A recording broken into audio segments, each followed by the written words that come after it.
नमस्कार दोस्तों। कहानियों की श्रृंखला में आज सुनेंगे मालती जोशी जी की कहानी अनुबंध। लेकिन उससे पहले मेरा आपसे विनम्र अनुरोध है कि अगर आपको मेरी कहानियाँ अच्छी लगती हैं तो मेरे चैनल को सब्सक्राइब ज़रूर करें, लाइक करें और अपने दोस्तों और परिचितों में शेयर भी करें। बेल आइकन दबाना बिल्कुल भी न भूलें। आज सुनिए अनुबंध। गेट खोलते हुए सांवली ने देखा बा साहब रोज की तरह बरामदे में बैठे अखबार पढ़ रहे हैं। उसने दबे पांव सीढ़ियां चढ़कर बरामदा पार करना चाहा, पर उन्होंने आहट पा ली। आ गई बेटा? अखबार परे करके उन्होंने स्नेहसिक्त स्वर में स्वागत किया। हाँ बा साहब, सांवली ने संक्षिप्त सा उत्तर दिया और भीतर खिसक ली। रुक जाती तो पूरा आधा घंटा बर्बाद होता। अखबार की पूरी खबरें सुनने के बाद ही उसे छुट्टी मिलती। बा साहब को अकेले पेपर पढ़ने में मजा नहीं आता, सामने कोई सुनने वाला भी चाहिए। सांवली बड़ी तेजी से भीतर गई थी, पर दूसरे ही क्षण लौट आई। बा साहब, आज आपने नाश्ता नहीं किया? किया तो था शायद। किया था तो प्लेट कहाँ है? वहां तो सिर्फ रात के खाने भर के बर्तन रखे हैं। तू क्या रोज बर्तन गिन कर मांजती है? गिनती के तो बर्तन निकलते हैं, अलग से थोड़े ही गिनती हूँ। एक भी कम हो जाए तो पकड़ में आ जाता है। बा साहब खिसियानी सी हंसी हंस दिए। तू तो पूरी जासूस है रे। पुलिस में भर्ती हो जा। बर्तन मांज कर जिंदगी खराब क्यों कर रही है? पहले ये बताओ, नाश्ता क्यों नहीं किया? तबीयत तो ठीक है? तबीयत तो ठीक है बाबा। वो क्या हुआ कि कल डबल रोटी लाना भूल गया। सोचा रात की रोटियां हैं, अचार के साथ दूध के साथ खा लूंगा। फिर फिर क्या, खाने बैठा तो खाया ही नहीं गया। लगा कि विभू की माँ डांट रही है, कह रही है कि बासी रोटी क्यों खा रहे हो। ठीक ही तो कह रही थी, आज तक बासी रोटी खाई है कभी? अब पहले सा क्या रह गया है रे? अपनी आदत तो बदलनी ही पड़ेगी। नाश्ता नहीं किया मतलब अब तक गोलियां भी नहीं ली होंगी। मैं आपके हाथ जोड़ती हूँ बा साहब, बीमार पड़कर मुझे आफत में मत डालो। मेरे पास बिल्कुल टेम नहीं है। बा साहब चुप बने रहे। आप अखबार पढ़ो, तब तक मैं पोहा बनाकर लाती हूँ। बा साहब ने कहना चाहा कि अब नाश्ता रहने दे, सीधे खाना ही खा लूँगा, पर वे चुप रहे। जानते थे कि मानेगी नहीं। कभी कभी तो लगता है कि इसमें विभू की माँ उतर आई है। ऐसी जिद करती है कि आदमी पार नहीं पा सकता। बा साहब, सांवली फिर दरवाजे में प्रकट हो गई थी। यह तो बताओ कि इतनी रोटी बची कैसे? गिनती की तो बनाती हूँ, उनमें से भी छोड़ देते हो। देवी, उन्होंने हाथ जोड़कर कहा, अब तू जाकर कुछ बनाएगी भी या भाषण ही देती रहेगी? सांवली मुस्कुराती हुई भीतर चली आई। भूख तो लगी है, यूं ही मनमारे बैठे रहते हैं। उसने फटाफट सारी तैयारी की। प्याज, हरी मिर्च, हरा धनिया काटा, पोहे को धोकर छलनी में रखा और कढ़ाई चढ़ा दी। भीगे हुए पोहों पर शक्कर, नमक, हल्दी, मिर्च बुरकने के प्रयास में जैसे ही लाल मिर्च का चम्मच उठाया, उसका हाथ रुक गया। लगा जैसे माँ साहब डांट रही हैं, छोरी कितनी मिर्च भसक रही है, उनके पेट में आग लगा देगी क्या? जानती है ना, जरा से में उन्हें आग हो जाती है। सांवली मन ही मन मुस्कुरा दी। माँ साहब सिर्फ बा साहब को ही डांटती हैं, ऐसा नहीं है। सांवली को भी नहीं बख्शती। रसोई से उठती सुगंध बा साहब को भीतर खींच लाई। दो चार कौर खाते ही उनकी आत्मा तृप्त हो गई। चेहरे पर परितृप्ति सी छलकने लगी। सांवली, तेरे हाथ में तो बिल्कुल उसके जैसा स्वाद है रे। उन्हीं से तो सीखी हूँ बा साहब। विभू की बहू पोहा कैसे बनाती है पता है? सांवली को सब पता है, 20 बार तो सुन चुकी है, लेकिन हर बार नए सिरे से सुनना ही पड़ता है। अरे हल्दी कुंकू जैसा तो नमक मिर्च छिड़कती है, तेल तो कहीं नजर आता ही नहीं। पता नहीं पानी में छौंकती है कि क्या करती है। ऊपर से खूब धनिया और खोपरा सजा देगी। अरे उससे कहीं स्वाद आता है? भीतर तो भूसा ही है ना। बा साहब, अब आपने जिंदगी भर माँ साहब के हाथ का खाना खाया है, उनका सा स्वाद ये आजकल की बहुएं कहाँ से लाएंगी। सीख तो सकती हैं ना, माँ के पेट से तो कोई सीख कर नहीं आता, सब यहीं आकर सीखते हैं। तू भी तो सीख ही गई ना, है कि नहीं। पर वे तो अपने आप को 30 मार्खा समझती हैं ना, न ढंग का पकाएंगी न नया कुछ सीखेंगी। मुझे तो कभी कभी विभू पर बड़ा तरस आता है, पता नहीं कैसे खा लेता है। ना खाए तो क्या करे, जिंदगी भर का साथ जो है। हाँ सो तो है। पोहे की प्लेट उठाकर सांवली किचन में चली गई। यहाँ आए आधा घंटा हो गया था और अभी सारा काम बाकी था, इसीलिए वह दूसरे दोनों घर निपटाकर ही यहाँ आती है। इस घर में काम तो ज़्यादा नहीं है, पर बातचीत में ही समय निकल जाता है। बा साहब बेचारे आस लगाए बैठे रहते हैं, 5-10 मिनट उनके पास बैठना ही पड़ता है।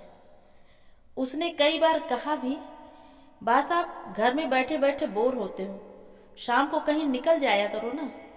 इतने तो जान पहचान वाले हैं, नातेदार हैं। पहले तो यहाँ होटल की माफिक दिन भर चाय का पतीला चढ़ा रहता था। ऐसे तुम भी कहीं कहीं जाया करो। नहीं रे, जाने की इच्छा नहीं होती। कहीं भी जाता हूँ तो लगता है सब पर भार हो रहा हूँ। हर कोई यही कहेगा, यहाँ अकेले क्यों पड़े हो, विभू के पास मुंबई क्यों नहीं जाते।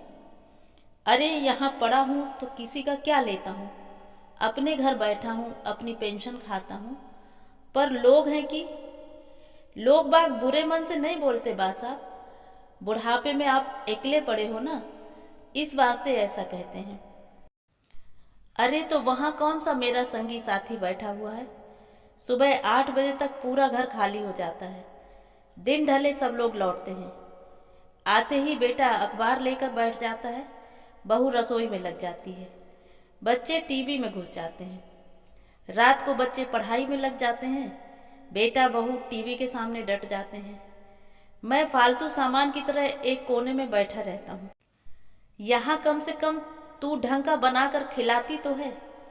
वहाँ तो सुबह हाबड़ तोबड़ में जो कच्चा पक्का बनाकर जाती है, वही 12 बजे खाता हूँ। गरम करने तक का मन नहीं होता। और खाना भी क्या, वही सब्जी रोटी, दाल चावल तो सिर्फ रात को ही नसीब होते हैं। सांवली जब जब ये किस्सा सुनती है, उसका मन कैसा तो हो आता है। कैसी भरी पूरी थाली परोसती थी माँ साहब। कुल 2 ही प्राणी थे, पर उन्होंने कभी कोर कसर नहीं की। पति को राजा की तरह रखा था उन्होंने। अब बेचारे दाल चावल को तरस गए हैं। तभी तो उससे ये काम नहीं छूटता। उसके घर वाले तो खूब नाराज होते हैं। ये डोकरा छोरे के पास क्यों नहीं जाता, बेफालतू में यहाँ पड़ा है। अब वह किस किस को समझाए कि डोकरा यहाँ क्यों पड़ा है, बेटे के पास क्यों जाता नहीं है। और ये सब बातें कोई समझेगा भी नहीं। उसे तो खुद कभी कभी आलस आने लगता है। सिर्फ 2 रोटियां डालने के लिए शाम को उतनी दूर जाना खूब अखरता है, पर हर रोज जैसे कोई खींचकर उसे ले जाता है। सांवली, इन्हें यहाँ तेरे भरोसे ही छोड़ा है, उन्हें परेशान मत करना। राखी के दिन खूब झमाझम पानी बरसा, घर में मेहमान भी थे। सांवली गोल कर गई। तीज त्योहार पर छुट्टी लेने का तो सभी का हक बनता है। दूसरे दिन जैसे ही उसने भीतर पांव दिया, लगा जैसे तस्वीर में जड़ी 2 आंखें उस पर अंगारा बरसा रही हैं। वाह सांवली, खूब साथ निभाया। त्योहार के दिन अपने बा साहब को भूखा रखा। उसने भीतर जाकर देखा, सच ही था। सिंक में केवल चाय के बर्तन थे। चाय भी शायद 4-5 बार बनी थी। गैस पर कुकर था जिसमें दाल चावल पकाने की कोशिश की गई थी, पर बर्तन टेढ़े हो जाने के कारण पानी बह गया था। दाल चावल आधे पके और आधे कच्चे रह गए थे। बा साहब, कल घर पर खाना क्यों बनाया? कल तो राखी थी, हर साल आप बुआ जी के यहाँ जाते हैं ना। अरे उसकी बहू की जचकी हुई है, बेचारी वैसे भी परेशान है। तो क्या हुआ, घर में खाना तो बना ही होगा, आप अकेले ही भारी पड़ जाते क्या? शाम को राखी बंधवाने गया था, तब वहीं से खाकर आया था। वाह, राखी के दिन भाई को खाना खिला दिया तो जैसे बहुत बड़ा एहसान कर दिया। राखी बंधाई का कड़कदार नोट भी तो मिला होगा। सांवली का मन, जो अब तक अपराध बोध से ग्रस्त था, अब बुआ जी के प्रति आक्रोश से भर उठा। माँ साहब थी तब कैसे भाग भाग कर आती थी। हर महीने पूरा परिवार किसी न किसी बहाने जिम कर जाता। अब एक दिन भाई को टिफिन भेजने की भी याद नहीं रही। सावन के पितर भी जैसे तैसे जिम गए। दशहरा भी निकल गया। सांवली सब दूर की छुट्टी कर देती, पर यह घर उसे करना ही पड़ता। बड़ी परेशानी थी, पर अब तो दिवाली भी ऐन सिर पर आ पहुंची। घर की लीपा पोती करते हुए सांवली यही सोचती कि दिवाली पर कैसे क्या होगा। कम से कम 3 दिन की छुट्टी तो लेनी ही पड़ेगी। तब इनका क्या होगा। बा साहब, आप दिवाली में बम्बई नहीं जाओगे? उसने एक दिन पूछ ही लिया। ना बाबा, कान फोड़ू पटाखों के सिवा वहाँ क्या रखा है। न कोई मिलने आता है न बुलाता है। मिट्टी के 5 दिए लगाने तक का सुविधा नहीं होता। लक्ष्मी पूजन के लिए 4 ढंग की चीजें घर में नहीं बनती। एक बार हम दोनों गए थे ना, तब देखा, न बहू ने कुछ बनाया न इसे कुछ बनाने दिया। वहाँ तो सब दिन एक समान है, किसी में कोई उत्साह ही नहीं है। बा साहब, लोग तो कहते हैं कि बम्बई की सी दिवाली कहीं नहीं होती।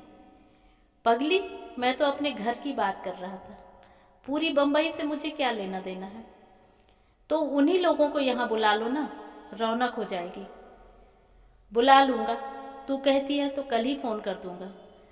छुट्टी मिलेगी तो आ भी जाएंगे, पर जब भी आते हैं दोनों पैसे का रोना रोते हुए ही आते हैं। मन खराब हो जाता है।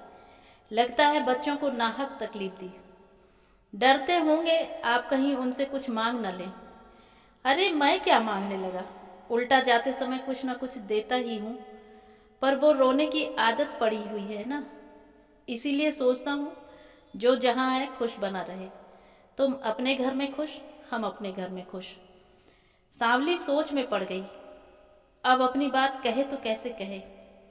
क्या सोचने लगी सांवली? मैं सोच रही थी 4 दिन आप कहीं चले जाते या भाभी जी आ जाती। क्यों? दिवाली पे मैं 4 दिन की छुट्टी लूँगी बा साहब। मानपुर जाना है, माँ ने संदेशा भेजा है। अरे तो जाना, माँ के पास जा रही है। पूरा हफ्ता रहकर आ, मेरी फिक्र मत कर, मैं सब संभाल लूँगा। बस मुझे ठीक से कुकर लगाना सिखा दे। 2-4 तरह के अचार की शीशियाँ ले आऊँगा। डबल रोटी तो रोज लेता ही हूँ। फिर शहर में जो इतने सारे होटल हैं, वे किस दिन काम आएंगे। त्योहार में आप डबल रोटी खाओ या होटल जाओ, यह अच्छा तो नहीं लगता ना। देख बेटा, इस बार बा साहब की आवाज़ बदली हुई थी। जाने को तो मैं कहीं भी चला जाऊंगा।